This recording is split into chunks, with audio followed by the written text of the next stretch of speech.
Timmy Turner. He was wishing for a burner. The kid, everybody walking. You know how the song, the fire, poppin' your BT. How they watch you fucking no BT, riding for Wally. Kid, everybody walking. Know how the song, the fire. Timmy Turner. Young boy walking with you. What's going on YouTube? It's your boy, the one and only Young Mustard, coming at y'all once again.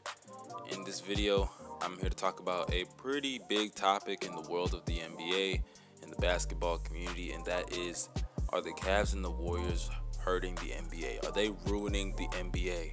And personally, I do not really get this theory at all.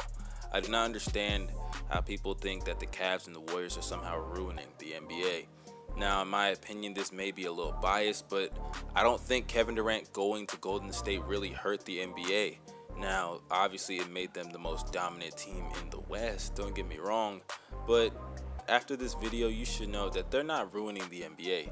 This is something that people really need to understand. Now, without further ado, if you like this video, y'all drop a like down below, and if you love what you see from this channel, hit that subscribe button and also hit that bell. Now, let's get on with this video, shall we?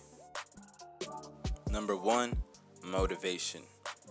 Now guys, pretty much going into this season, everyone, called it a foregone conclusion before it even started.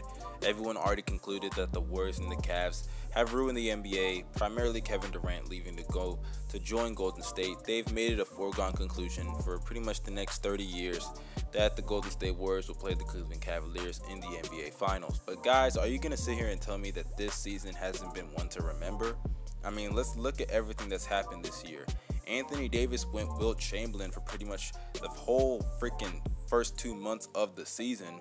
The Philadelphia 76ers, after tanking for 50 million years, finally have found some type of glimmer of hope, whether it's Ben Simmons being drafted or Joel Embiid having an outstanding rookie season. That was only 31 games, but they got the backup plan in Dario Saric, who I believe is the Rookie of the Year.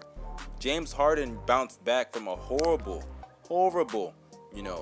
last season, though he did average good numbers, but he didn't do it in the right way, and he was snubbed from all the All-NBA teams. Now he's an MVP candidate this year. Giannis Antetokounmpo, I mean, what can I even say about him? Y'all go check out that video I made. The guy's pretty much proven that he's the next LeBron James. The Boston Celtics are pretty much a trade away from being legit contenders in the Eastern Conference to the Cleveland Cavaliers. Look at the New Orleans Pelicans. They've established arguably the greatest front court in NBA history, though they haven't, produced yet, but they are just a piece or two away from becoming a great super team. Then you got the Washington Wizards, who finally have gotten on pace with their backcourt, whether it's because Bradley Beal's being healthy or John Wall, he's elevated his game to even higher elite status. Then you got Kawhi Leonard, who's not only the greatest on-ball defender in history, but he's proven that he's just as dangerous offensively. Then you have Russell Westbrook, who averaged a triple-double this season. Guys, come on now. You can't sit here and tell me that the Golden State Warriors and the Cleveland Cavaliers haven't motivated the whole NBA to elevate their game. I mean, this, NBA season has pretty much all been about motivation. Every single player is motivated to do better, and that is what teams like the Golden State Warriors and the Cleveland Cavaliers do. They motivate people to be better than who they actually are. And also, guys, let's be real here. If KD didn't leave to go to, Golden State, would these players really be that motivated? I mean, let's just be real here. Motivation drives people. For example, Damian Lillard not making the All-Star game about 2 years ago, I believe. You tell me that didn't motivate him to, go and drop almost 50 against the Golden State Warriors and beat them? Remember when they were 73-9 and he dropped almost 50? I mean, come on, guys. Motivation clearly helps NBA players. Whether it's KD pulling a punk move and going to Golden State, or, it's getting snubbed from the All-Star game. Motivation helps NBA players, hence making the NBA better.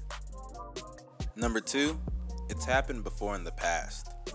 Now, pretty much in all NBA eras, there's always either a team or a player that dominates that era, and no one ever seems to complain unless it's this era. I mean, think about it. Michael Jordan and the Bulls, did anyone get mad about them dominating their era?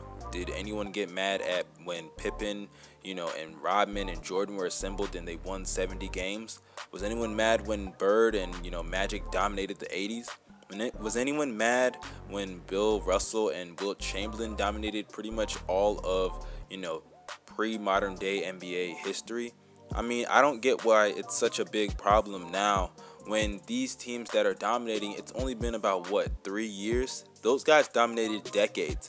I mean, after this season, it's possible that we won't even see this Warriors team together anymore. For all we know, Steph Curry could go to the Charlotte Hornets like, he said he wanted to play in Charlotte one day. For all we know, Kevin Durant may fail this year and go back to OKC.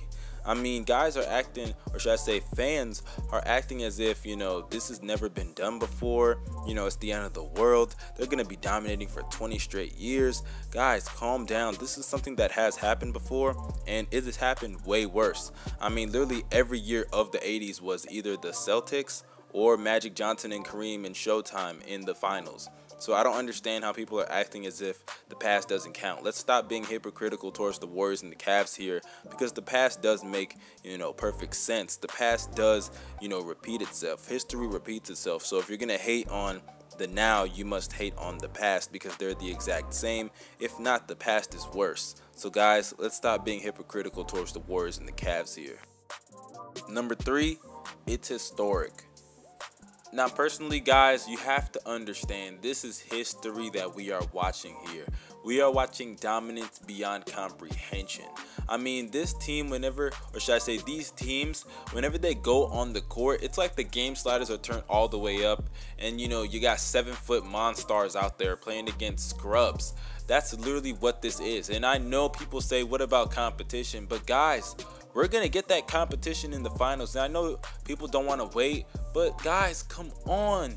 When they clash, it is going to be amazing. It will be worth the wait. I mean, when we saw Game 7 of the NBA Finals, was that not amazing?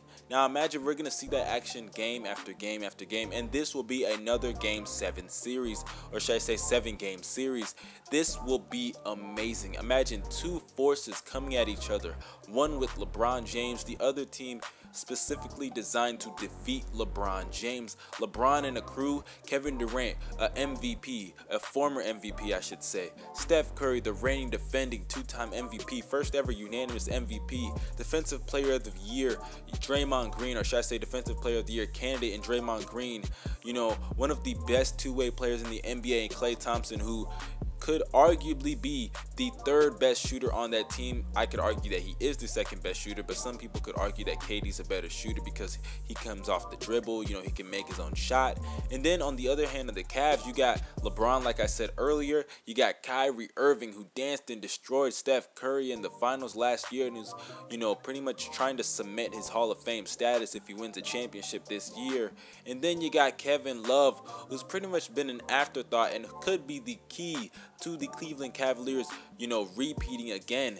And then guys, let's get into point number 4, because point number 4 will pretty much solidify why I believe that they are not ruining the NBA. So let's get into my last and final reason.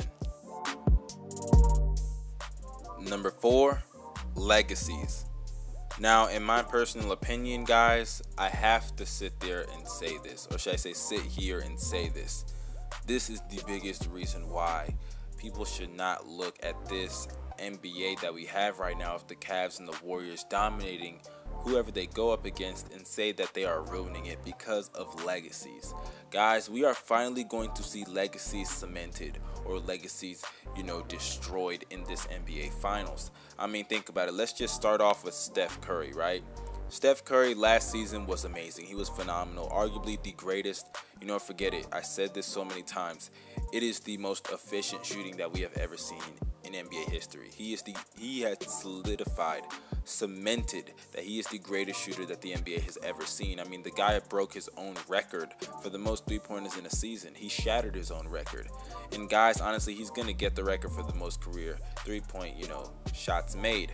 But with all that being said, the guy was extremely overrated. He was put into conversations with Michael Jordan, Isaiah Thomas, You know, he was put in the conversations of the top 5 point guards of all time.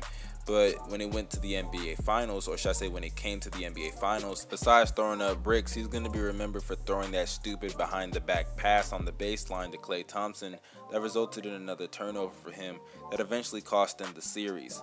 And guys, honestly, when you talk about the greatest point guards of all time, don't use the excuse that Steph Curry, hurt his knee, because Isaiah Thomas, who is apparently ranked below Steph Curry in that all-time list, I specifically remember the fact that, he played with a, sprained ankle and he balled out. So guys, don't use the excuse that Steph wasn't 100%, because if you're a top 5 point guard of all time, you're supposed to rise to the occasion no matter what.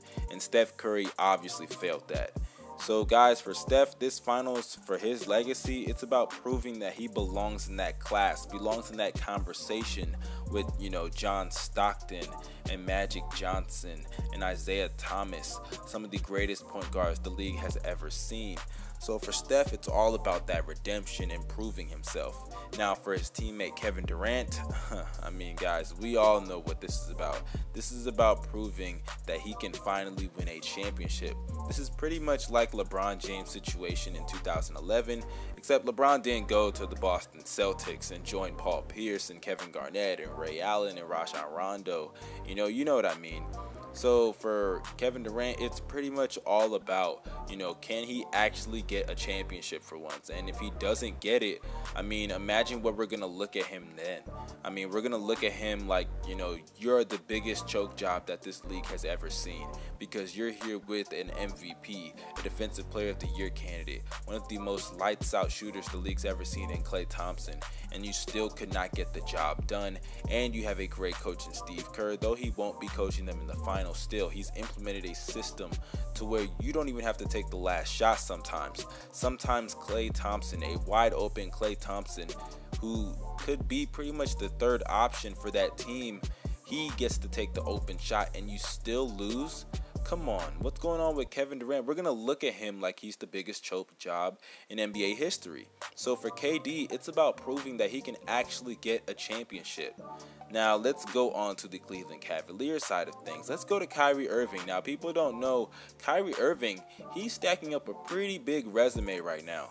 One could argue that he's a debatable Hall of Famer right now, and he's not even at the age of 26. He's only 25 years old, and that's crazy. If he wins another championship this year, one could argue he's already in that Hall of Fame conversation, or should I say cemented in that Hall of Fame conversation.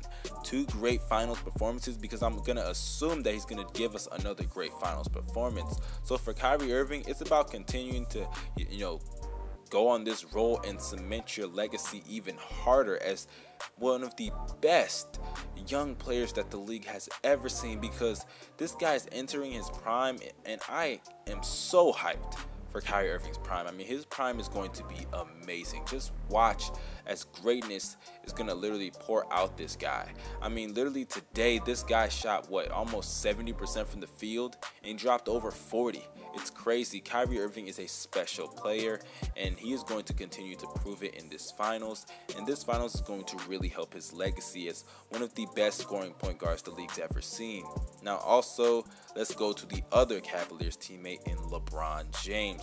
LeBron James this year is going to try to prove that he can get to Michael Jordan's legacy. He can at least match it, if not surpass it. LeBron James said in the offseason that he is chasing the ghost in Chicago. So if you're chasing the ghost in Chicago and you say you got nothing left to prove, LeBron, stop. You got something to prove, because if you want to be the GOAT, you're not there yet. You still have blemishes to your resume, such as the loss against the Dallas Mavericks, such as the loss against the San Antonio Spurs, the second time, not the first time.